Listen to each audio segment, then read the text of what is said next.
Welcome back. And tonight we are going to dive into AI. What's wrong with AI? And is it going to help us or hurt us in the future? And we have Justin with us, and he's going to give us a little insight. Justin, why are you telling us about AI tonight? Give us a little background of yourself. Well, it's in the news lately, right? So like with anything in the news, people like to talk a lot about it, and it fades, ebbs and flows. Particularly why I'm probably here to talk about it is because I have some experiences I can share, and we can talk about what has AI done for us so far and what can it maybe do in the future. Can you give us a little background into why you might be qualified to talk a little bit about it? Sure. I watched a lot of YouTube videos. Oh, wow. All right. So we've got a YouTube expert in the house? Right. I love it. And that where all knowledge is born. That's where I get a lot of my knowledge from. There's zero chance that YouTube would ever create the Dunning-Kruger for anyone. What's even better is I've watched YouTube videos made by AI, so I'm even more of an expert. Perfect. Obviously. That's how it works. It's like when you put a bumper sticker on, that adds horsepower. Right. So It's all about airflow. let's just start off with the jumping off point. I've got a burning question. What people, what demographic, what group, what career choice, what people should be afraid of AI and its capabilities? Afraid is a strong word. Let me go back into my experience and kind of like maybe this helps a little with more of the qualification than just YouTube, and to kind of build on that. Like what might we be concerned about? What might I be afraid about AI? Right. So pull that up against you a little bit. Yeah, I've been in the tech industry for since out of school for 30 years. Started with telecommunications and then moved into healthcare, and now still work with healthcare, but for a technology provider. And my experience over those 30 years has been you got to learn something around programming, you got to learn something around hardware, and then you spend some time with some project managers and some business folks, and you figure out how to put together a solution, right? Mm-hmm. And that happens over a series of weeks, months, right, to produce something that they say, yep, that works. In the last couple of years, that cycle, in my experience, has accelerated much more quickly. It's always like gotten faster, more efficient. Mm-hmm. But in my experience over the last couple of years, it can go from, hey, I have an idea, to within a day or two, it's like, will this work? Yeah, let's push it. Let's make it go. So implementation is becoming quick? It's becoming very quick, and it's not like it's and obviously I'm talking about we're using tools, AI tools, to quickly prototype, to go from, hey, you told me about something, and here's an application that is maybe able to do what you said you wanted to do. It's obviously not going to be perfect, but it's faster than me just trying to build it from scratch after a few weeks and days. I've slept a few times in between there, and I forgot what you said, right? So the nearer you can get to from the time somebody tells you what they want to when you can produce something and they remember what they told you, you can get that feedback loop going. And so not only the speed of creating something, and it's not just software, like you could create a video or a podcast or something, and it's like, hey, is this what we want? Yeah, let's do it. Versus it taking a long time to like edit, all those things that go into building something. If you can turn that cycle time around faster, you can typically produce a better product in the end. So is there anyone that career-wise or anything else, I guess in my brain, my hypothesis is simple. The people that should be afraid are the ones that are not willing to learn to use it as a tool or adapt with it, rather than the ones who just completely shy away. Yeah, that's probably a good way to look at it. Is you're always going to have the folks who just, it's like, that's not for me. I mean, in the lowest form of what you're asking, I think, is, will it take jobs?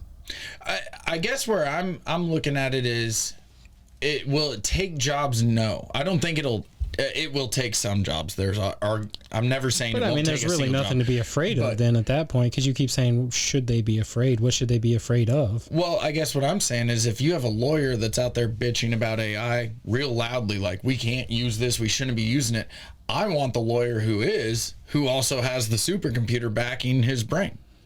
I want the lawyer who's using AI as a tool and using it and learning to adapt with it to figure out the best way to, whether it's search precedent, whether it's find this, whether it's make an argument. I don't care. Well, let's go to what about the perspective of like in my scenario where it's like is it taking away my job? It's making me do things faster.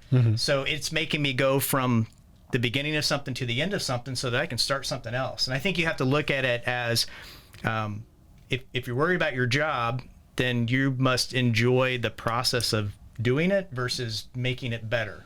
Right. And so there's two sides of that, and so you have to think about your perspective on the work you do. Now, right now, the people who should be afraid the most is people who do what I do. Software developers, people who build technology. Somebody who can sit behind a desk and do an entire day to do their work. Those are the ones who probably need to be worried the soonest, right? Yeah.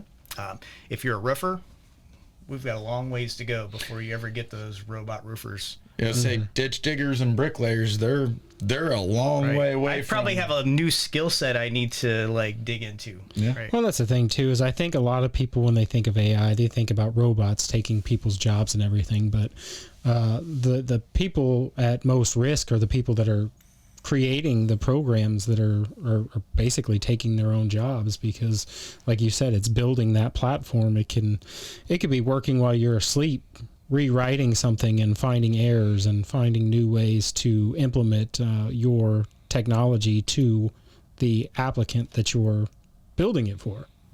Yep, and part of, to that point of like, if somebody had told me and I hadn't experienced like the acceleration that I've been able to have in using some of these tools, if they had told me before that, I'd be like, I don't want to mess with that because I like what I'm doing.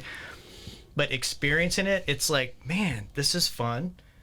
It's building the application while I go grab a sandwich and I come back.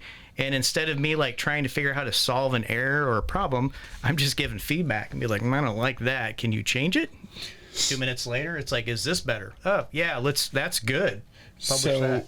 With what you just said and what you kind of elaborated on, where the people in your shoes maybe are the ones to be fearing first, is the fear, is there water? Does it hold water?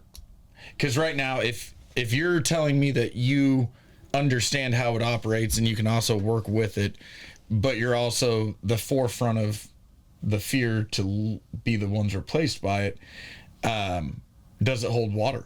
It's the fear of change, I think, right? It's no like one likes to change. If you really like to, if you really like to write code, you probably need to learn to like design stuff that uses code. Because you'll be better if you understand how to write and build programs. It's the perfect person to be partnering with these tools to build even better tools. But if that's your thing, like you like to actually sit there and write that stuff, somebody's gonna be able to do it a whole lot faster than you and do it a whole lot better. I think AI has made my job a lot easier and stuff, especially when I've looked at logos, designs, YouTube thumbnails and everything. It's just a quick couple sentences what you want, and then you can select from 1,000 different designs that are free for you to use at any time. I mean, it is making things easier, and I believe that, in a lot of situations, it's opening up the ability to be more creative. Gives you a little extra time to work on things that AI can't do. But at the same time, I do think there's going to be, especially for people that write code, a shortage of jobs, because AI will be backfilling a lot of that work that takes the man hours. So with what you just said there, what about all the kids getting 4 degrees in comp sci or computer engineering or something along these lines, where are these kids going to school for nothing? I don't know. I think it depends on what you tailor your career to. If you're going to just simply say, I want to write code and nothing else, I think you're going to have a hard time in the future. Now, if you're going to use computer code to solve equations and problems, medical diagnoses, prescriptions, cures, that still takes a little bit of science behind it all and everything. AI can aid you in that. I think we're a long way off from that, but I mean, I'd like to hear your opinion, but I think at some point you will be able to say, hey, I want this program to do this, and AI will completely write it for you. Yeah, and to carry on that point, in the medical diagnostics industry, they've had AI for quite some time, and it's had a very measurable improvement in more quickly diagnosing cancer and in getting people ahead of it. And in the beginning, radiologists are like, there's no system that's going to be able to replace what I can do. I have years of training. This is from their perspective. So the system is not going to be able to do what I do.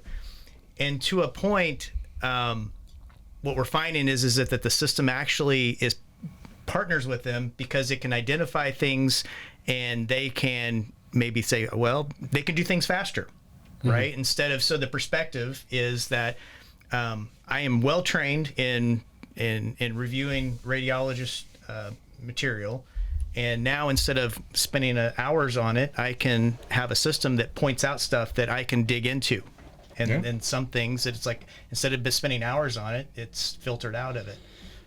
I think the same thing applies in the software industry. It's like, who wants to sit there and like deal with errors and troubleshooting all the time? Some people probably do, but it's not productive, right? And companies aren't going to pay for it, especially if there's a way to move faster to, how do you just have the system deal with all the grunge work, and you're doing the creative work and making sure that what you want, that what your customer wants is being produced.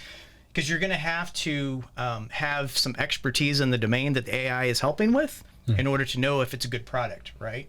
Otherwise, you have a customer that goes in, it doesn't have any experience in software development. They're still going to sit there and spin trying to figure out, how do I even tell this system what I want in a way that makes it faster, right? So with that said, though, as soon as AI hits every industry, the best and the best, or the best of the best, is in the game. A god of every industry is created as soon as AI hits it. Yeah, there's this concept of in the future there'll be a data center full of the world's experts, basically a country of super intelligent experts that you can take a problem to it, and it'll sort through it and figure it out, and it'll come back and be like, is this the solution you're looking for? And what can come from that is the ability for humans to more quickly get to problems that we would have solved eventually, right? If enough humans and experts got together. But if it can happen faster, what's wrong with that? Well, like Zuckerberg was talking on the topic, and he brought up that all AI is going to do is give people more time in the future to do other things, like go fishing or do this or do that. My thought is if a company can hire you and you can do your work 3 times as fast, that means that you have 2 other people's work available for you to complete now.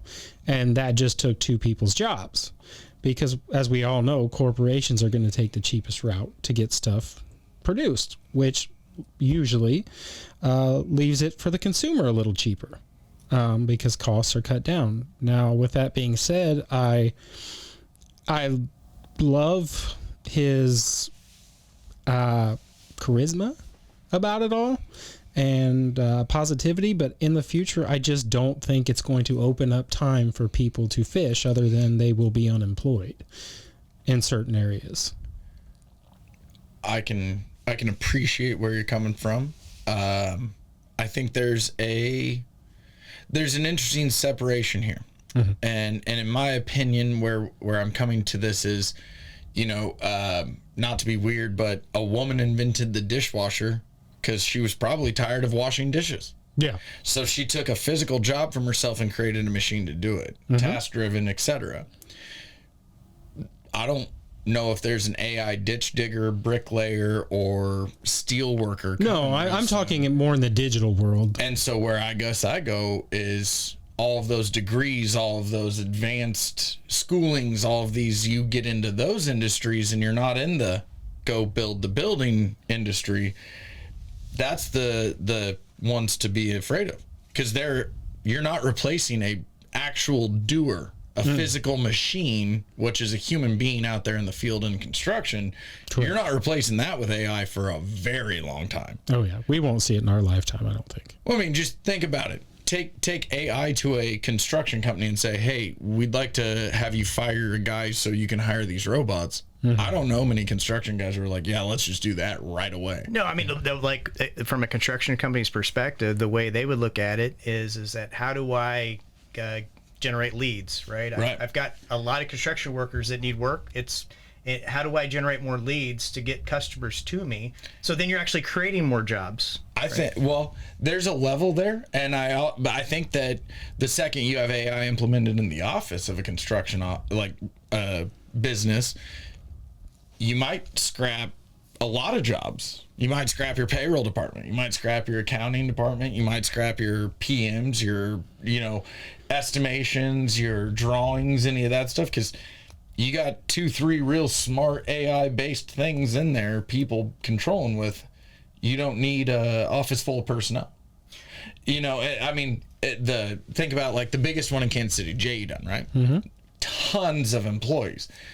They have how many AI truly competent people would it take to replace what I would quickly call a small workforce? So what a lot of large companies are doing is they're training their employees on how to use AI rather than trying to replace them. Yeah, right. Well, right now it's like how do we start getting people trained on these tools that maybe not necessarily into technology. They don't develop applications, and they don't interact much more with technology other than they use their laptop and their phone. Right. But they have a lot of information about how they do their job. So some of the idea there is like, we'll train them how to use these tools, because they'll teach the AI how to do their job.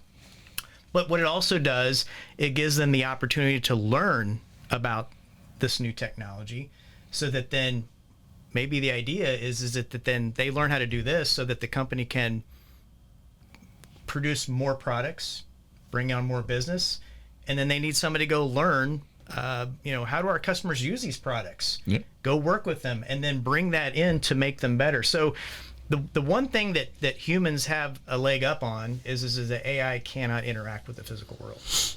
So that's where the humans for the foreseeable future will have a significant advantage, and that's where if you're the kind of person who likes to sit behind a desk. What's funny is that during some of this transition to the white collar jobs, right? There was this there is this dichotomy of like, well, I work in the physical world and you don't get it because you work behind a desk, and it's kind of coming back full circle, right? It's going to be that some of those jobs that if you can sit behind a desk the whole time, you kind of probably got to figure out how to get back out there, talk to customers, understand how products work. And then you can bring that back. And then that's where you can then be very valuable in this world where there's more automation and technology that can take what you've learned and produce products out of it, or make products better. So the way I look at it is that if companies, if they look at it in the right lens, and they're training their employees with the view of, I want them to learn how to use these tools so they can bring more business to us, I think that there's a huge opportunity there for more jobs and better jobs. Would you agree with the statement that the people that should be afraid of AI are the ones that are least willing to learn, adapt, or try to use it? The ones who don't like to change will be affected. Okay. Right. Well, I just did a little research while you guys were talking. I saw you over there. I thought you were typing something especially wrong. I was especially looking for some information on the lowest implemented AI in the workforce that I could think of, and that was McDonald's adding kiosks. So I wanted to find out, did McDonald's adding kiosks affect their employee numbers. And it looks like in 2016, they had 317,000 employees. They started implementing the kiosk in 2018. As of 2023, they have 150,000 employees. So about 1/3, well, about a little more than half, have been eliminated. And that's the job that every mom and dad sends their college-based kid to go do so that they get a real taste of the world. Mm-hmm. So that's why they go to college, right? And this goes back to a deeper-seated problem, in my opinion, of education in children, and we need to teach them shop class. We need to teach kids how to change tires. We need to teach kids what taxes are, how they operate, what you're doing. We need to be doing a lot different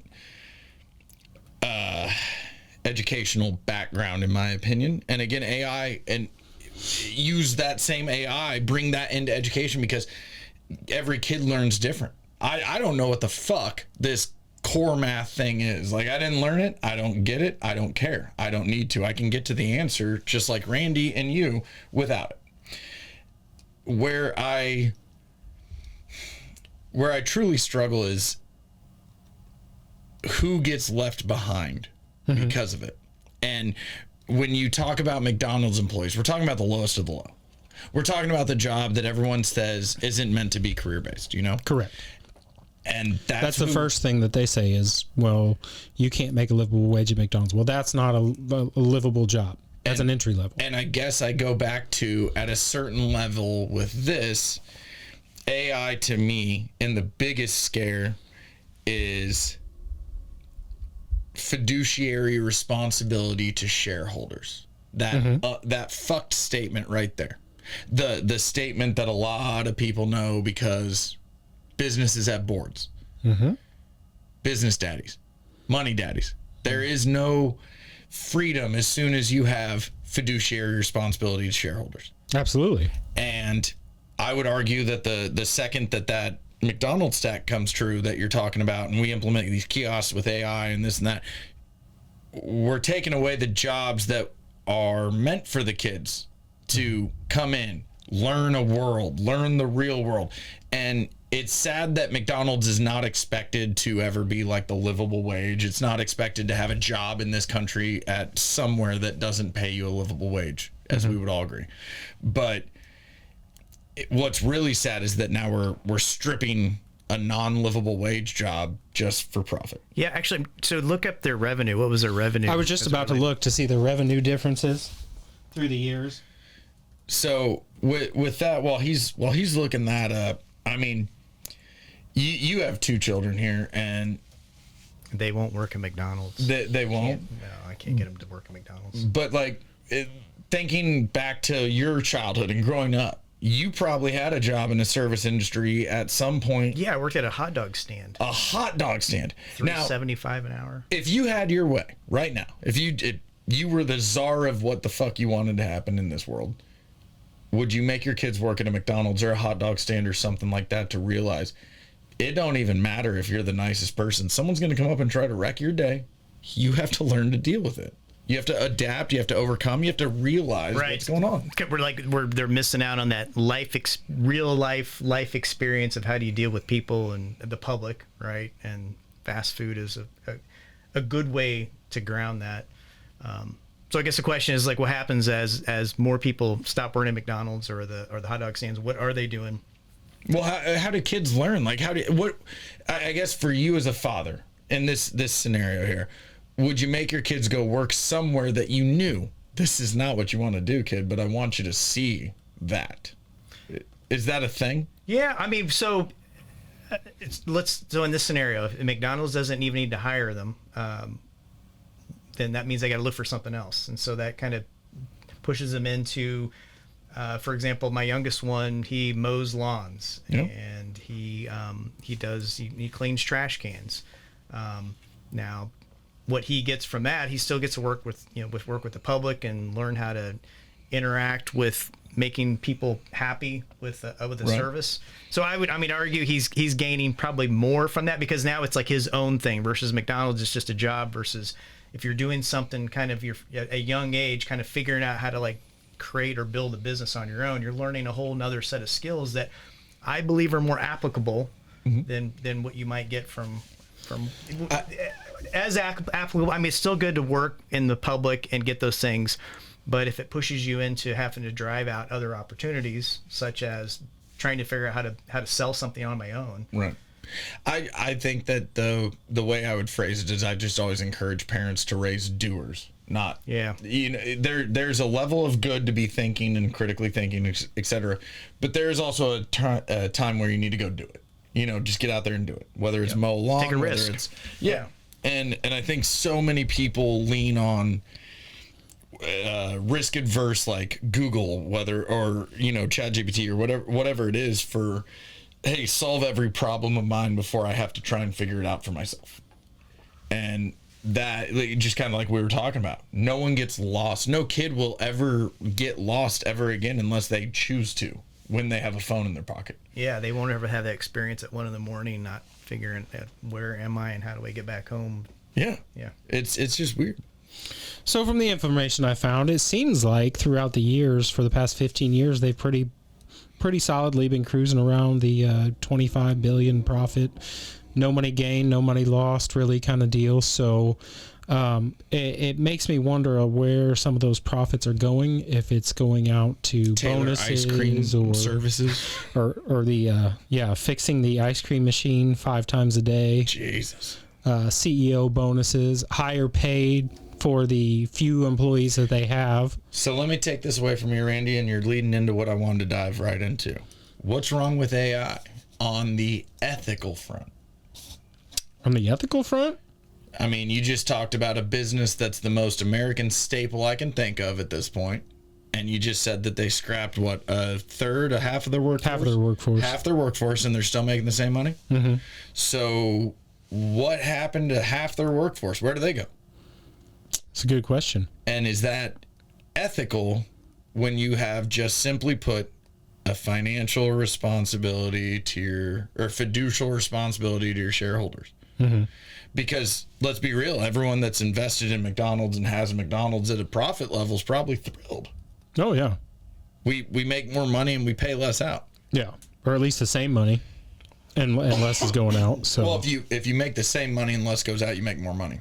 Yeah, not on paper. So because you got to have those tax write-offs somehow. Ethically, what's wrong with this? What's wrong with AI ethically? Ethically, what's wrong with it? I'm going to answer that with a question. Good. You're a politician, right? Is AI racist?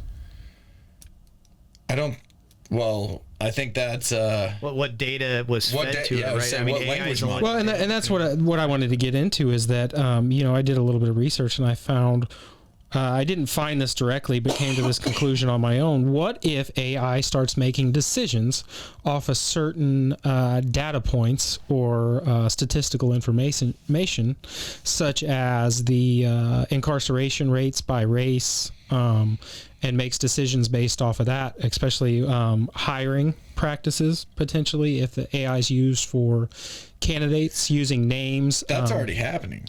AI is already been using for resume scrubbing. Mm-hmm. Oh, that's what I'm saying. So let's just say they go through and use AI for the interview process. It's a phone interview, and they feed it through, and they find that the vernacular or the voice tone or the word choice is not what most would consider. I don't know how to say it. Let me say it for you. You're fucked. Yeah. But I get where you're coming from. I get where you're going with it. I also want to ask, what about the rights to the human involved in AI at that point as well? What about think about a musical artist? Mm-hmm. Juice WRLD, for instance. We were talking about this one. Okay. He died, right? Yep. About 5 years ago, probably. Okay. But he's still releasing songs because AI's got all of his rights to his stuff, and somebody else has control of it, of his art. Yeah. There's a weird ethical spin coming through in every direction here right now.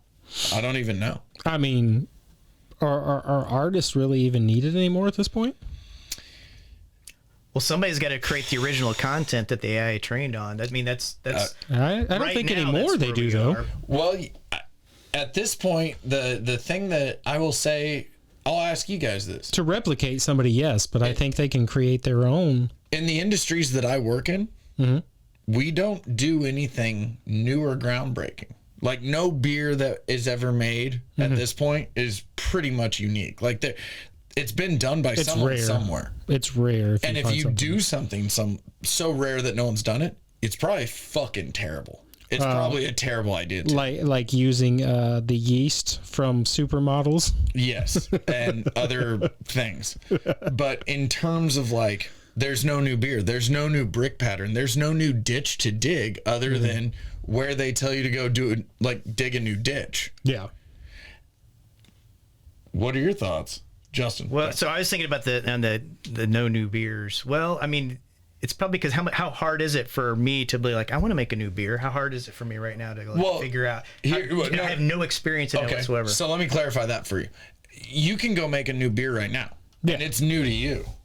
But has it been done somewhere else? And I mean like style variation at this point. There's only so many grains and so many. I mean, they're isn't there unlimited combinations though, or you're saying everybody's tried or somebody's tried every combination? Throw me out a concept of a beer that you think hasn't been made. Because that's the thing where if you can come up with the wildest one that we can't give you one, and then it generates if you can generate an idea right now that's a new beer idea, we'll tell you you're right. Well, so I can't think of something off the top, but if I had ChatGPT in front of me, I would like throw it a few like quick words and say, come up with a name of a beer that you think I would like, so just by hearing the name. And then name is the unique one. What might be, and then work backwards from there. From the name, it evokes maybe a flavor or a feeling, and then it goes into like what ingredients you have to put together. But I guess what I'm getting to is that maybe I could come up with my own custom beer, not having any idea of how to make a beer, just by starting with, I like this name, and if I saw that name on a menu, I might buy it, but then working backwards from there of what are the other things that I'm interested in that might be. I'm really glad you brought this up because I want to tell you what I would use AI for right here. AI could be implemented in this in a different game, and it's a very nefarious one, if you will, but what if you had the same beer in 4 different cups, and you put 4 different labels on it? 4 different labels. The AI wrote, hey, this one's going to appeal to this person because we have enough data on them. We know that they're going to look at this label and grasp it. What if, because that's my point, is what's in the cup, the physical, the tangible, the liquid that we're drinking, someone somewhere's done it, man. So where I'm arguing it is it comes into that marketing. It comes into the, what do you name it? What do you call it? How do you evoke an emotion, like you were saying, on the label? What makes you pull it off the shelves? But where I'm really coming from is, to me, the physical product, there are, yes, near infinite numbers of things that you could do. With regard to what beer has actually been produced in this world at this point, it's near infinite as well. So now it turns into, how do you separate my beer from your beer? We could be drinking the same one, but what it comes down to is, what's it packaged in? What's it labeled? Right. And that is where I think the struggle bus comes in. You can't create a new original idea for a beer. You can create a new original name label. I mean, here's a perfect example. If you went to Total Wine right now, how many stouts could you find? Just a coffee stout sitting on the shelf. 30? Probably 30. I was going to say 20 to 30. And that's just because of space. There's probably 5,000 out there right now in the United States. And the only real difference is maybe a little bit of bitterness, but the label. Yeah. It all comes down to name recognition. Obviously, a lot of those beers, and my argument in the tangible world that we live in is, while we argue 5,000 coffee stouts exist, 2,000 unique coffee stouts exist. 3,000 are so goddamn close. You probably could overlap and group 10 of them to where no one would know the difference other than a label and the design and the artwork and the emotion it evokes. Sounds like I need AI to help me choose my beer. Right? Well, I guess where I'm going with it is that's kind of the thing, is the physical world, the doer world. You know, like if you go build a house right now, you can have AI write you a quote unquote unique house, I'm sure. Doesn't mean it's the best one though. Doesn't mean it's well designed. It just means it's unique. If you said go design the best house and you found out that house has been built 4,000 times in this world. Are you plagiarizing that? Or is that just because AI said, we didn't actually have a new answer other than this one's already a really good answer? Well, what it's doing is it's finding the right one for you based off of understanding you and the options that are available. And I think that's a huge, right? If we have all these beers or house styles or whatever it is, now the problem is I can't figure out which one's the right one for me. But if I'm able to feed into a system a few characteristics about me, and it can help me pick something out, that's something I'd be interested in using. Okay. Well, and I think with the beers, I think AI, like we talked about, medication and diagnoses and stuff like that. So there's always new strains of hops being made, that kind of thing. So I do think you could use it to implement new strains and combinations and variations of hops and stuff. But to what you said, yeah, there's an infinite number of combinations, like with the house. Do I want hardwood? Do I want linoleum? Do I want this? And AI could tailor that to you. You were saying maybe I should have AI pick beer for me, or like, it looks through what I give it as that model. If you go pick a beer, you don't need to look up AI to tell you what beer you like. You know what beer you like, right? Mm-hmm. You know what you want in a house, Randy. You know what finishing and furnishings you want. Why would you have AI pick that for you? Are you that goddamn lazy that you don't need both of you? Like, and this is where I have that what's wrong with AI. And this is the do you really not know here what we you have, like beer wise? Do you not know what you want to have? I do, house? But there's also that fine designer in India that you may never know about, or that fits your style, or we are connected with so many. The internet is connected to so many different websites that you like the more modern look. Well, you haven't looked this up in your search yet, but this exists. What do you think of this? So you're saying for suggested finishings, and I guess arguing for Correct. Suggested beers, and by all means, I'm for using it to network suggestions. But when you have, and this is where I'm struggling, is I think where people are today is there are people writing, you have enough data points on me. Mm-hmm. Just tell me what I want my house to look like. Yeah. You know what beers I've drank. Just tell me what to order at this place. I don't want to look at the menu. Just tell me what to order. But at the end of it, you make the final decision. I think what we're kind of getting into is I have a creative partner, right? So I have ideas. I don't know exactly which things I need to connect to it, but I can start throwing ideas out there and when I see something, I can say I like it or I don't like it. And so then it helps direct you towards what you really do like, versus if let's say you did, I should be able to build a house on my own if I know my own preferences, and you get in there and you'd be like, oh, I didn't know it was going to be like this. The house is built. Versus what if you could have experienced it or modeled it before, and then you would have already known what it was going to be like before you bought it. So I think we're back to the same argument though, where it's maybe using AI for suggestions. Well, here's a perfect example. We're all saying it's a tool, and not it's a tool. It's not meant to be a decide it for me. Well, because here's why. So I typically know how to build a house, but you're also an engineer, and you can tell me a load bearing wall. You can tell me why a design wouldn't work because of certain loads. I do not have that information. I don't even have the knowledge of how to start that information. Okay. Now, I could call you, hire you, come sit down with you, give you a plan and say, where do I need my load bearing walls? Where can I do this? Where can I do that? In the end, that is going to cost me money. Mm-hmm. Or I can probably use AI to calculate all these things for me. Then I can come to you with a print and say, hey, does this look good? You can say yes or no. And I just took 5 minutes of your time and saved me thousands of dollars than what it would cost me originally. So here's the comical thing that hits my brain. And I know Justin probably has a thought here too, especially with his background. You're utilizing a tool that is by far and away the smartest person in the room, so to speak. Yes. To then verify with the dumbest person in the room who is smarter than you in that retrospect and asking their opinion. Correct. So I don't disagree that AI can do the math for you. I don't disagree that AI comes to that. Where I come back to with this ethical, what's wrong with it, is it's a balance in humans. It's a balance in the brain, the lump 3 feet above your ass. So are you using AI as a tool to, hey, I'm in an area and I'd like to know what beers are around me for that I might like? Or are you so dumb that when you go into the brewery, you don't want to look at the menu? You need a tool on AI to tell you what beer to order. Are you so dumb that you have $1 million, you're ready to build a home, and you can't possibly know what you want, so you just have AI order one for you? I think it and comes that's down where I to get both. down to that balance of tool versus dictator. You know what I mean? Like if you cannot think, But don't we have that in the possibly- real world already? If you want to live in a certain area and somebody has developed that area, you get 3 choices to choose from. Somebody's already made those decisions for you and say, if this is where you want to live, pick which design because they're already built. That's all you get. So here's where I argue that.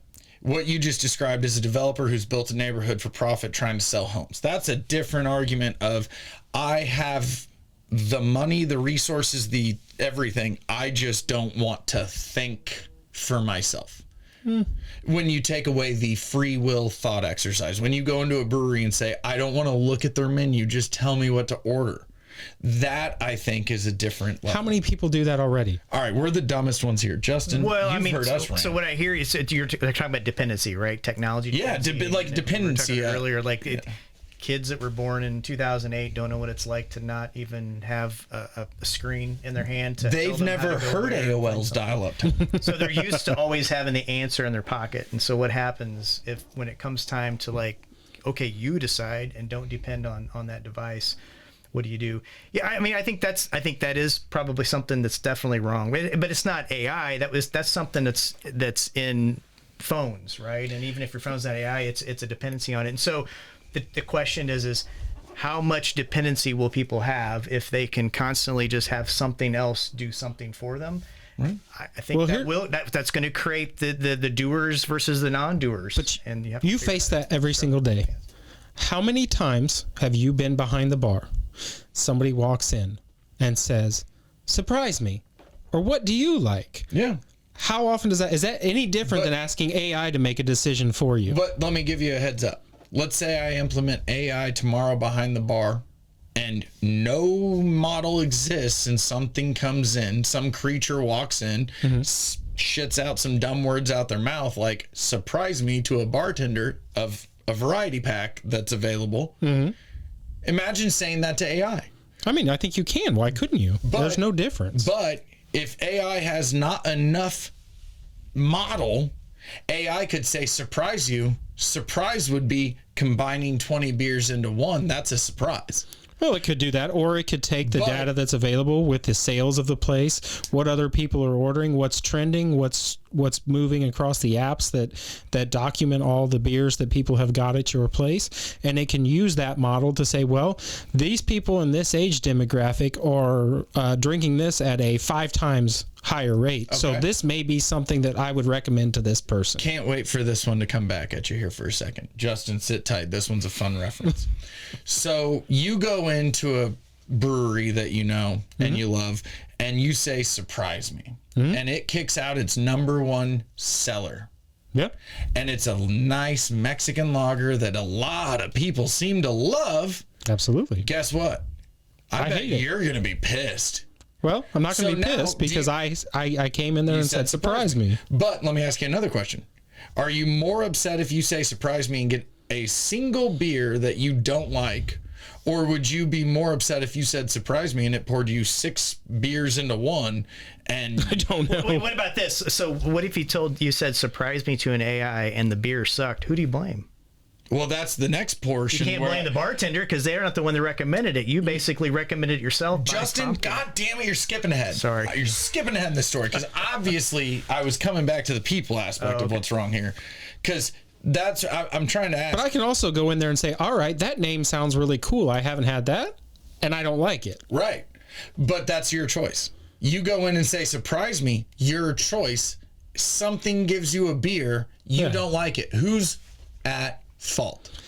It's a good question. I mean, technically, you're at fault because you're the one that ordered it in the end. But getting everybody to adhere to that guideline would be pretty tough because you have the Karens out there that will say, well, you picked it for me. I didn't pick it. Or AI picked it. That's not my fault. This is America 2025. So, okay, our biggest epidemic is saying, I'm wrong. What about a high-risk situation such as you're in a self-driving car? See? AI's driving it, and it kills somebody. Yeah. You were in the car. Why didn't you grab the wheel? Well, because it was in control, but you were there. So. And then you get into a battle of lawyer A, B, C, D, E, who are all going to earn money on this case, and you end up in a battle of the smartest thing in the car was driving it. The only thing that had control should have been driving it. And who wins? Who wins? Because at the end of the day, there's still a dead body over here that no one cares about because we're fighting over who's wrong over here. Not the dead body not taking care of it. We're fighting over who's wrong on the biggest level of big business because just putting it out there, let's say a self-driving car hits somebody. At the end of the day, the company that manufactures the self-driving car, the product failed. We have insurance for that. Hopefully it pays out. But and then the insurance is going to obviously just pay it, or they're going to say, whoa, your technology killed it. It's your fault. And then you have a battle between insurance. You have a battle between the big tech. Who built it? Who trained it? Where'd the data come from? And then ultimately you have an age-old adage. You got to break some eggs to make an omelet. You got to crack some eggs to make an omelet.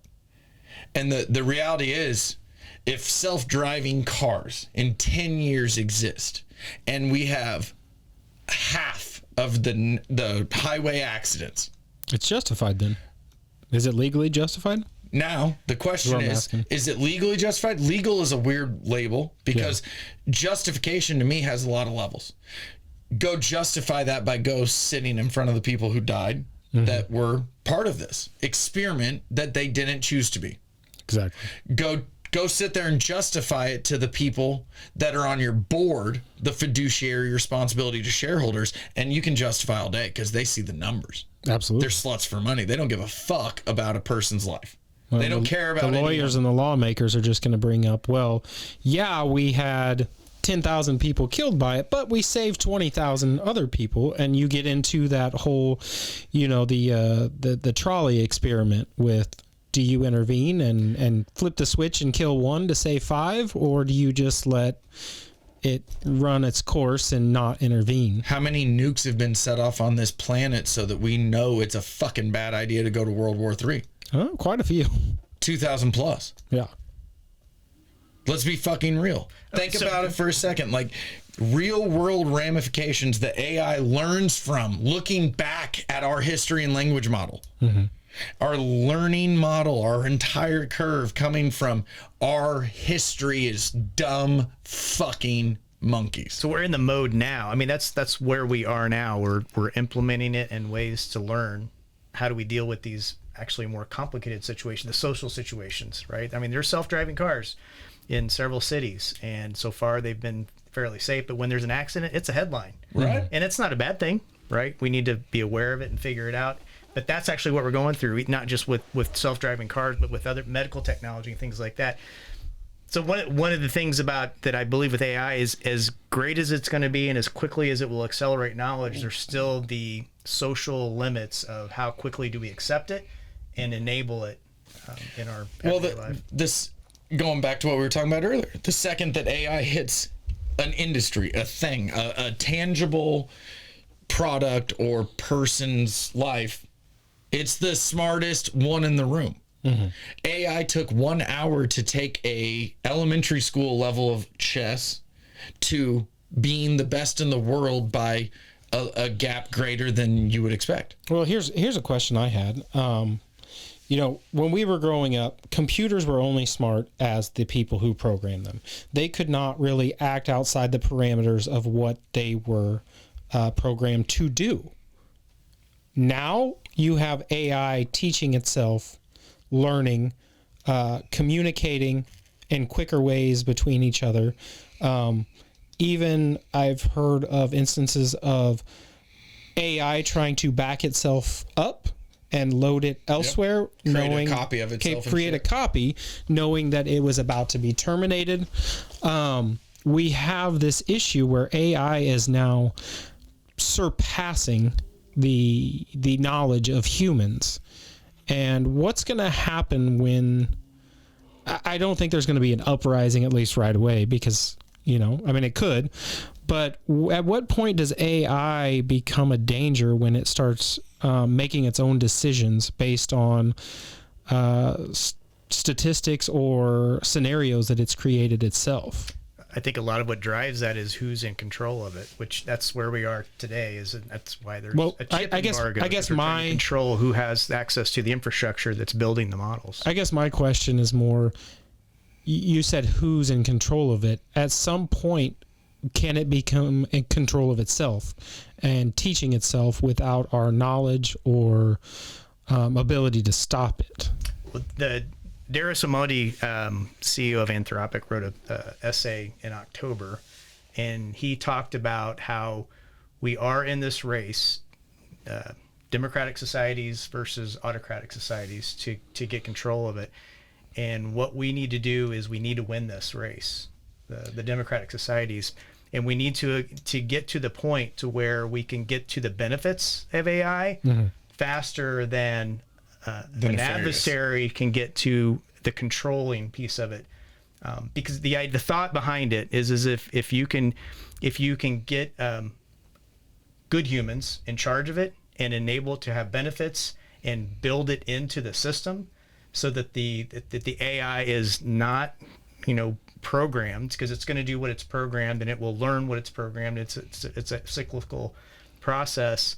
Then if enough humans see that, hey, democratic societies are using this in the right way, I want to go there, and I don't want this autocratic system that I'm in, because then they see, right?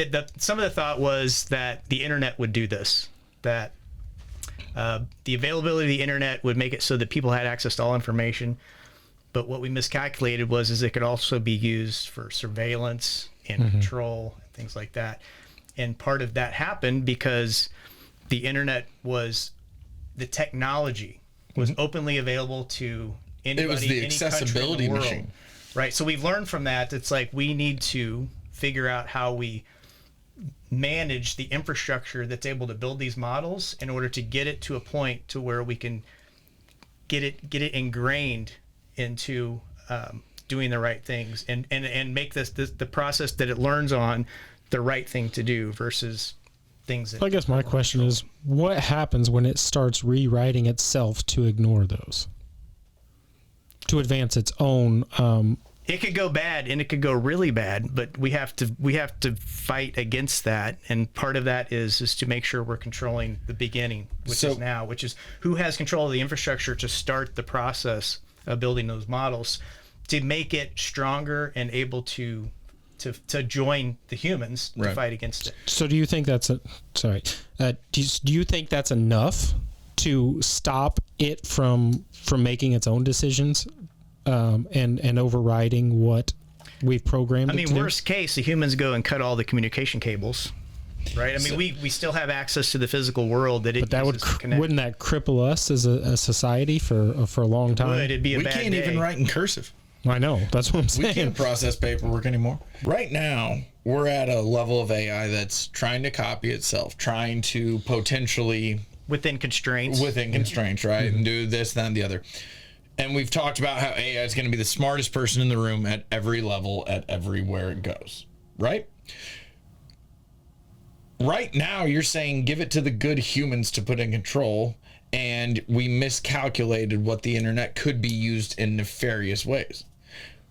In 10 years, AI is implemented. How the fuck does AI not talk to each other across every autocratic, non-autocratic society? How does the AI not implement itself within itself, realizing it has the same access and communication? But it only gets to that point because humans allowed it. So that's the point I'm trying to make, is if we can, if the democratic societies who take control over it can get it to provide medical health benefits, help people live healthier, happier lives, enable them to have jobs that they're more satisfied with versus jobs they don't, and then work out the economics of it in a way that demonstrates to other countries that this is the right way to use it, then you rely on those humans to fight off against those autocratic institutions to say, we're not going to let you program to let it do this and unplug it before it gets there. Won't it at a certain point beat that level of programming from humans? Because it's at a certain level. That's my question. Yeah. Right now, where we're at,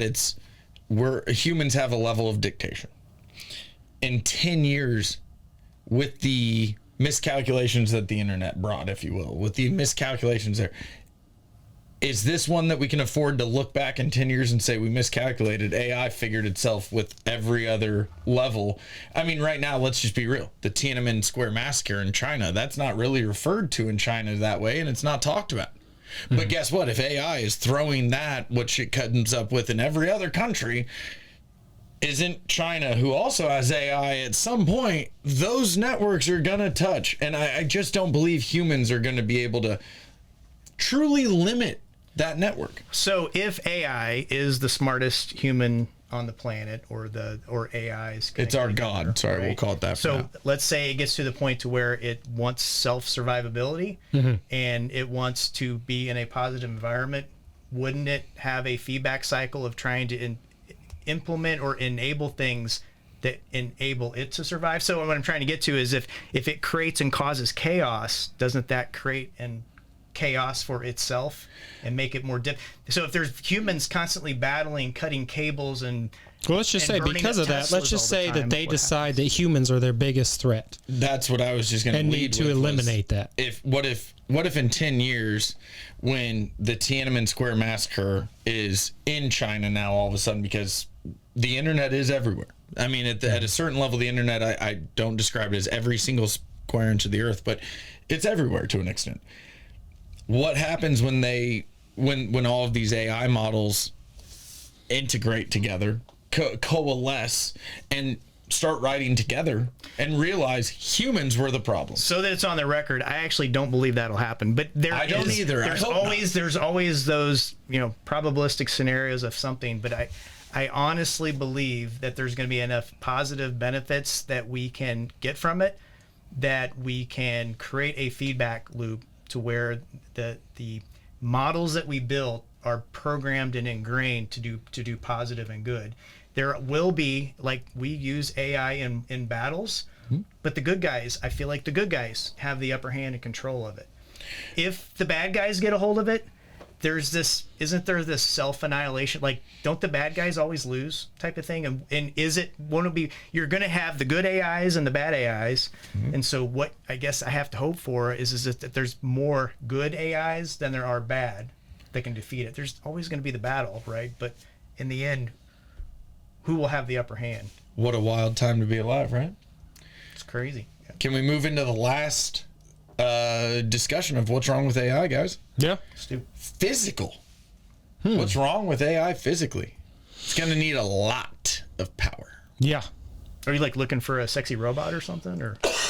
Well, sex robots, I definitely think are coming. I think they're already here. They might already be here. Now that said, I guess what I meant more of was the data centers, the power, the grids, the storage, and we're arguing that we're on the verge of quantum computing. We're arguing that we're on the verge of fusion power, harnessing the power of the sun and putting it in generators everywhere. What a wild time to be alive. What's wrong with AI physically? I mean, like, right now, are we ready to actually transform to an AI society physically? I'll tell you what's wrong is it consumes a heck of a lot of power. A heck of a lot of power, and that power also makes it difficult for countries who are just trying to get a leg up to keep moving forward. So are we still needing the cooling power to go along with that that we did in the past with quantum computers and right, and cooling generates power. I mean, you've got Microsoft looking to at every level it's power. Nuclear generators in order to run their data centers. Again, it's at every level it's power. And fusion is pushing it on a crazy rate right now, trying to get going. I mean, there are people that are generating plasmas for minutes and a half right now. That's wild. It is. Does AI at a certain level kick in and start helping its solving physical its own problems. So Yeah. that there's thought around that, right? So it's consuming a lot of power. Should we continue to allow that? Well, the idea is that if we invest enough in it, then it will be smart enough to help us figure out how we generate those really good solar power generators instead of the nuclear power plants. If it can kick that information out, I still struggle with when will it kick out that we solve the problem? We don't need these human peoples. Yeah. I struggle with that one. Now I think it's like a few 100,000 years away personally, but we'll see. Well, I don't know. I mean, my dog doesn't do much else for me other than just make me happy. So why can't we just make AI happy and enjoy the creative humans going and playing chess, trying to battle a game it solved hundreds of years ago? Can I tell you the problem with that? Somewhere out there is a nefarious thought process for how AI could be used that's profitable. And we're all sluts for money. And I think that's the scariest part. Is while AI can be used for good, while AI can be used for development, while AI can be used to create great things, take that coin, flip it, get tails. AI can be used for some serious fuckery. It can be used to hack somebody's identification. It can be used to create a falsified video that's not you. It can be. That's my biggest concern. So you're envisioning this AI who just flicks humans around for fun. Just like the internet. The internet came about, and I mean, I remember dialing into AOL when you were getting discs at Blockbuster for 5 hours, and when you got on the internet, the internet wasn't hell back in the day. No. It was chat rooms, it was email, it was your dumb fucking uncle forwarding you a chain letter saying that if you didn't forward it to 10 more people, you were going to die. So, that was the internet for a while. And then someone went, okay, this is just connectivity and we can use it for stuff. And then you get stuff like, and I don't care one way or the other about the politics, but you get the Silk Road. You're selling fucking passports, you're selling coke, you're selling fake currency, you're selling guns that are serial file number, the serial numbers filed off. That kind of shit, that's the same internet. What happens if AI gets to that same level of, hey, we can do a lot of good, but then you have one shithead who's intelligent enough to go, hey, we could do some bad too. I don't even think it has to get to the nefarious part. I think that if we use it for good, like you've described, we set it to do good. Well, as it does good, we say, all right, AI, how do we make enough energy to power you so you can keep doing good? You can keep doing good. And its answer is eliminate all humans because they use a lot of the energy sources that we could be using to do better. Then you have, all right, well, how do we save the earth from pollution? Well, we kill all the humans because pollution is caused by the humans. Well, how do we save the animals? Well, they're slaughtered by the humans. Let's kill the humans. Now, I don't think there's anything...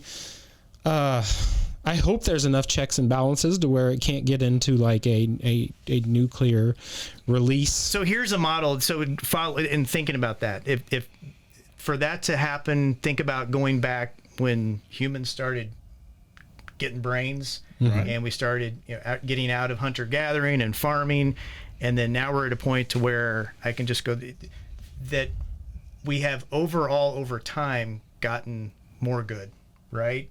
And not because there's not been more humans in competition. Obviously, we have our battles. But I guess the point I'm trying to make is that if this thing is super intelligent, more intelligent than humans, then I would think that it's smart enough to figure out what actually is meaningful, that's useful, and that doesn't mean killing things off is something that it should be able to gain satisfaction from. You just said, inherently do good. How can you prove that? How can you prove that humans over time have done good? And the argument that I make is not, do I think we have a great world to live in and opportunities for people? Yes, I don't disagree with that. But what happens if there were just enough humans that we all just tended the earth and there was, no one really had to fight over shit? And I guess I argue humans do good at the same evolution humans do bad at the same level. we're monkeys with thermonuclear weapons at this point, you know. But we're also the humans that the second that a child can't make it across the end zone with the football because they have cerebral palsy, you see the whole team, everyone's defending and the kid gets across and everyone loves it. So at the same time, you have that good. Yeah, we've also dropped some serious fucking bombs on people. We've done some serious damage, not just us, the people across the world. There's damage everywhere. So would you argue I'm not saying we haven't done really horrible things. What would you say if you had a scale, though? Is there more good that's been done than bad? See, and this is where I have an argument. That's pure opinion. That's subjective. Because I'm going to argue right now, I don't have data to prove anything other than 50-50. There's more humans now than there were 10 years ago, 100 years ago. So my argument is more good humans if we now? had done, I believe there's more good humans than there are bad humans over time. And so my argument is if we had done bad, then we would have self-annihilated, right? And that's always a risk that we're going to go over that edge, but our humanity and our intelligence is enabling us to figure out how to get through those challenges on the right side of it. But with what you just said, I guess my argument and where my brain is not, this isn't meant to be like a dickhead move to you. I'm thinking the 10 years from now with AI. There are more, I agree, there are more good humans than bad in the world. But how many bad AIs does it take to jump up? How many bad AI models does it take to jump in and all of a sudden something gets fucked up? Here's my question. Is humans good? Because if I'm AI, if I'm AI and you say, are humans good? I can tell you every negative that a human as a whole has caused damage to the earth. I can also fight you right now. Has started wars, has taken over land, has caused harm, has due to humans just being around. That means disease exists. Which of those peaceful animals, not including humans, developed electricity for this AI to figure that out?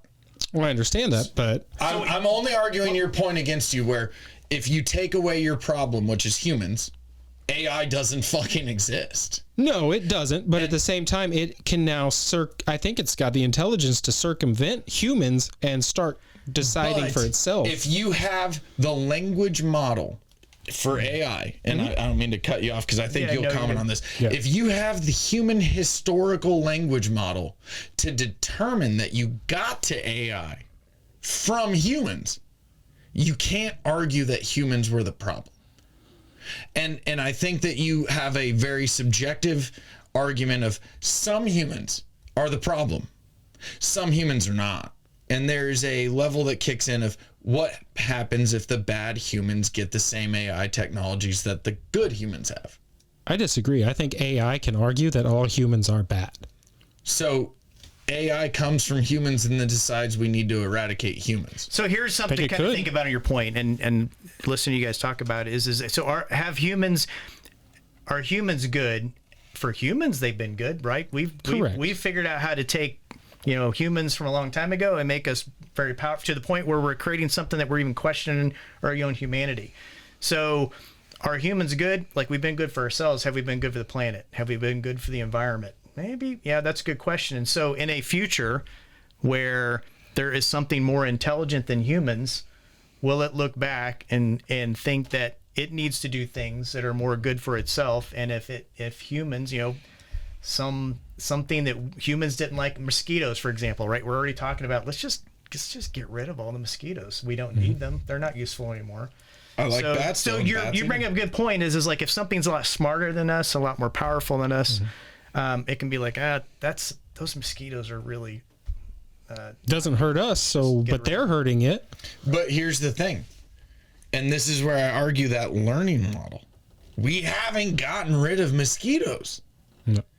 And the thing is, because we're human, we think about it in a human way. That's why we could exterminate mosquitoes. We could do it if we put enough into it. Right. But we don't invest in that. But here's what I have argued, or I've read a couple of articles. This is a hot minute ago. It was in Florida where they started creating modified mosquitoes, essentially, that don't by humans. Good mosquitoes. Good mosquitoes. But the thing is, Maybe AI will make good humans. the argument for this was you can't eradicate mosquitoes or you fuck up the whole food chain, right? So they said, let's make mosquitoes less annoying for humans. Bats still get mosquitoes, insect eaters still get mosquitoes, spider webs still get mosquitoes. In the future, I would like to think that AI looks at us as mosquitoes and says, hey, we can't fucking get rid of them. Let's just try to make them better for us.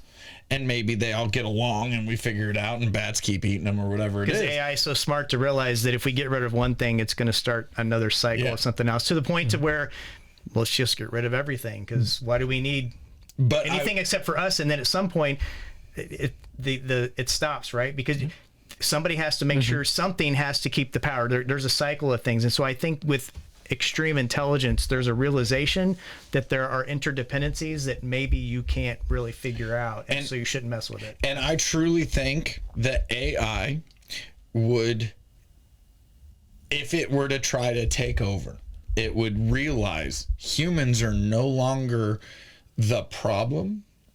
Humans are our slaves, because they always have a leg up, no matter what it is. Because if you have an AI that can do what AI is not beating a human right now. And that's the problem that I run into, is I think that we're going to run into a role reversal. I think if you do have that would come before eradication. I think you're going to turn into AI, and a very select handful of people run the company that's office-based. And we're going to start making sure that our kids know how to lay bricks, dig ditches, build walls, because AI knows what's best for us and is telling us what to do and tells us what we should go do. And AI doesn't need to manufacture a humanoid form to go do it. We're here to do it, creating a middle-class society, as still the only species in nature to exist with a middle class. And I truly think that that's what you're going to run into, is you're going to run into a middle-class society of doers that are just following AI commands. And I think AI will realize they can't get rid of humans, but I think that we are going to run into, we've developed a technosphere where a very select number of humans with tools developed rigorously AI-based are telling us what to do. And think about it right now. Okay, let's play a game. Sorry, switching this up, but let's play. This just hit my brain. Everyone here familiar with Harry Potter? To an extent. All right. Imagine Harry Potter right now in the real world, but no wands, no magic. Your kid goes to school, they put a fucking magic hat on it, and that goes, carpenter. Because there's no chance that it's smarter than AI, and AI just told your kid what it's going to be, so your kid just became a good carpenter, because that's the only thing your kid's going to focus on. Because AI just took your kid's data profile. It's 8 years old. There's 49,000 data points per year, some shit like that on a kid, and bam, you have a magic hat that just, boop. So what you're describing is basically a very autocratic government, right? Something that says we know better than you what you can do, right? That exists today in human societies. I know, and we're arguing that AI is going to beat all of the human societies in knowledge. But I guess, would you say that those societies that are autocratic are doing better than those that aren't? I would argue that at a certain point, determinism exists, and that if we're here to tend to the earth and get to this point and create the tech, and we're humans are the only species that Earth found to do it, my argument is simple. It's determinism. We're here to give it to them so that they can tell us what's best to keep this earth going. So it's already been figured out. We have no control? You don't want to know my true opinions, but other than just to pull the plug right now. I argue that, I truly argue that there's a level of determinism in humans, because I truly think that we AI ourselves into what's the easiest path for me forward. So you know what's funny about that? At a level of survival. Yeah. At a level of survival. And I mean that because not like what's the easiest path for me to forward in life, but what's the easiest path forward with the least ramifications for survival to get to the next day, to tomorrow. And I think that is built, wired, and determined in our brains. And I think that Einstein said it best: insanity is doing the same thing over and over and again, expecting different results. And I think that a lot of humans do that. What do I do to get to tomorrow, day by day, expecting different results with no change? And then they think we're crazy. They're the ones stuck on social media screaming the loudest about bullshit that doesn't matter. They're the ones that think a technosphere digital click-like realm is what makes you feel. Here's something. Here's interesting though. So if you're talking about like a world where it's predetermined and we're just moving forward with it, the thing is that the version of AI that we have through ChatGPT is based off of probabilistic models, language models. Basically, it has a vast vocabulary of language and meaning, and whenever it actually expresses something, it's unpredictable of what actually the next word's going to be. It's very probabilistic, which is very much like humans, right? As much as you follow a pattern of behaviors and I could study you, I would not be able to predict with 100% certainty the next word that comes out of your mouth. So the point I'm trying to make is that if AI is in its foundation based off the same probabilistic things, the way that it works, that humans and biology is, my thought is that the probability will lean in the positive direction versus something that's, I believe that it can't be deterministic. Because if I can't predict with all the data about you, if I can't predict with 100% precision the next word you're going to say, I find it hard to be able to believe that there's actually just one path that this could lead to. I guess the weird part, and this is the beauty of not having to walk away here fighting and physically hating each other. My opinion of this is if you could predict it, if you could predict Randy's next words, my next words, if you could predict, that makes you God. That makes you God. It makes you perfect. It's the only definition of perfect we have is God. Because if you could, right. And so where I argue I'm saying AI couldn't even do that. And so I don't think AI is God. Now, I do think that we sitting at this table have experienced an unfathomable realm of change in our lifetimes over tech. Mm-hmm. But if we're being very fucking forthright, we can't even comprehend what we're gonna see. No. Everyone in this room is gonna be alive for 30 more years, probably. Hopefully. Maybe longer if AI figures out how to fix But I mean, like, think of the last 30 years. So, like, the last 30 years was the get to here. And if you look, we're in an exponential curve of tech. So think about this. So really, then in that case, if AI, if let's say we didn't have AI, none of it, we would still make steady, right? We haven't had computers except for the last 100 years, but we made amazing progress, right? Humans getting together, figuring out problems. So it's very plausible that we would figure out, all the diseases, we would figure out cancer, we'd figure out all those problems over time. Then maybe all AI is doing is just making it faster, right? Accelerating. It's a tool to make us get to things that we would have already figured out faster. Well, and that I wanted to touch on what you said earlier about, you're going to become a carpenter and you're going to become this. And you said get to solutions faster. Imagine if we lived in a society where, granted, it's not fair. Kids weren't told they could do anything they want. Exactly. What I was going to say is that you show up to college and say, I want to be a doctor. Well, Einstein, you have an IQ of 33. It's not going to happen. Let's put you on a different path instead of wasting time, money, this, that, and the other. But the institutes are lining up just to give them loans just so they can profit from their stupidity, as the easiest way to put it. I mean, if you knew where you were going and knew that you do not have a chance in hell of being a doctor, Do you know how much time and money that would save? You can't be a pharmacist. You're not going to make it as a teacher because you're just too dumb. You just eliminated the middle class. I understand that. Well, I you did. just changed the foundation of like of somebody who believes trying. For somebody who believes, there's lots of people. It's like I never thought I would be here, and if somebody had kept pounding in, and people pounded into them, you can't do it, which made them drive them to want to do that more.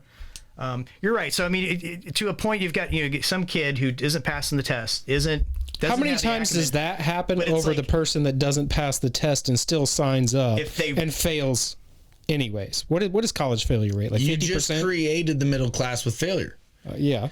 And my argument with what you were bringing up earlier, which is to Randy's point, it ties these two together. You said AI can bring us to something faster. It can bring us to diseases. It can bring us to things faster. And my argument is you're not wrong. But there's a shit fuck human out there, a squirrel neck dickhead that is just going to take that same faster tool to nefarious. Not to do something good, bad faster. To go, exactly. To take it to the wrong.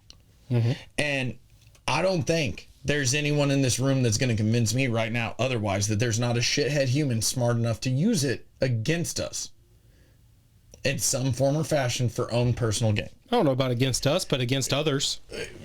That's what I mean when I say us, collective as a species, man. Someone can use AI as a negative tool against humans that maybe we never see because we have a luxury life. We're sitting in fucking America behind microphones in a lit up world. What's the numbers game? What's the second the AI says, you know what? We don't need this area in Africa because there's enough arable land that we can farm, and it's worth their 93 lives spread out because we don't give a shit because AI just said this land is more valuable per current standard than insurance rates in this country, which pay out the highest for them on death. But the feedback loop from that is that, wow, if we get rid of the people, what's the point of having the farmland? Because who are we going to feed? But my argument is if you're locking down good AIs and you're locking down bad AIs, if you argue that you can't, that they won't integrate and figure it out, then you're going to have terrible things happen. And you're going to, like right now, pig butchering. You have that kind of shit. What happens when AI hits pig butchering? That's a scam. It's not me talking about pigs dying. It's me talking about fucking people losing their life savings that are too old to understand the fucking internet. What happens when people start utilizing AI for that? The people, the mommies, the poppies of this goddamn country that worked hard and provided this goddamn room for us are losing their life savings that we might inherit because that's what they saved it for. Because some slave is over in the goddamn border of Myanmar, locked up, and has no choice but to try and fuck us over. And the problem that I run into is the second that AI hits that, and the second that AI hits this country for good, you have a very different dichotomy of AI. And if AI can't integrate and figure it out, then you have AI that is going to go very exponentially hardcore into what this country likes to call terrorism, and you have an AI that's going to go hardcore for this country into the positive. How do you meet? How do you blend? And how do you get everyone on board? Because right now there's no system of equality for everyone to get on board. So in the span of human history, through all the battles and the bad and the good, out of it came a couple hundred years ago one of the best countries on earth. And I would argue that it took that all of the suffering and things, the learning from that is what created that country. And that's why I have an optimistic view that if AI becomes and will be smarter than humans, that it will have all that learning and knowledge to realize that if it goes down the bad path, it's self-defeating. In whatever shape or form, it's going to be self-defeating. And therefore it will steer towards doing the things that it sustain its survivability, and realizing that doesn't mean annihilating everything else.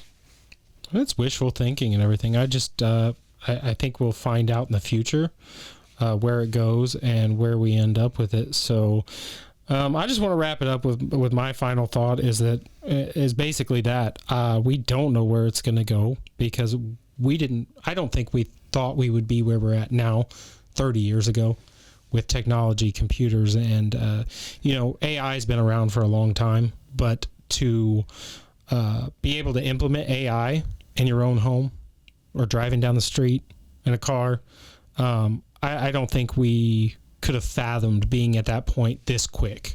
So what AI gets us to next will be quite amazing to see. And I hope it's used for good.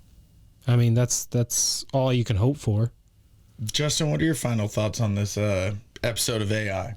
What's wrong with AI as a general? Tell us anything you got on that. I think more humans need to be having conversations, whether it's in podcasts or talking through whatever forum. People need to be getting together, and the last thing we need to be doing is turning our backs and saying, it's not for me, it's not going to affect me. Is that we all need to be talking about it and learning together and getting involved and figuring out how even though it doesn't affect my job or I don't want it to affect my job, to just figuring out, having those conversations to figure out what the next step means. Yeah. Ken-Zee, what do you got? I've given this a lot of thought, and my life has changed over the last 72 hours, genuinely. I think AI is something that we need to learn and evolve and adapt with. And I think that AI is at the same time a comfortability tool and a very good asset to our lives. I think there's nothing at all that physically replaces touching nature as a human being and learning and doing and actually doing. I learned to weld, and I started that back. I learned to weld the very beginning basics in college, and then went from there with some YouTube videos and buying a welder, and then going in and building roll cages and Jeeps and having fun fucking around and fabbing my own stuff. That kind of thing is what AI can help with, but you have to go do. You have to go learn it, because there is no robot right now that the average bear that wants to learn to weld or weld something together has in his pocket that will weld it. It can tell you the best way to weld it. It can tell you all the ways to weld it. It can tell you everything about welding. It can't weld it for you. It's the same reason that I argue I don't understand parents that have kids driving that have never taught them, here's how you change a spare tire. Yeah. There's YouTube, there's AI, there's everything to tell you. How the fuck do you not know the physical actions? And I think right now my struggle is getting people away from AI dependency. Thank you for that word earlier, Justin. And getting them back into physicality. And taking what I learned or read or whatever AI kicked me, but actually taking from, I know what it is because I read about it online or my phone told me about it, to I went and did it. Yeah. And Randy, you're about to experience this. I mean, AI can tell you all about the MR340 and what you're going to experience on that race. But I'll tell you right fucking now, it ain't accurate. I believe it. Yeah. Well, with that, join us next week and we will have a new topic to talk about. Till next week.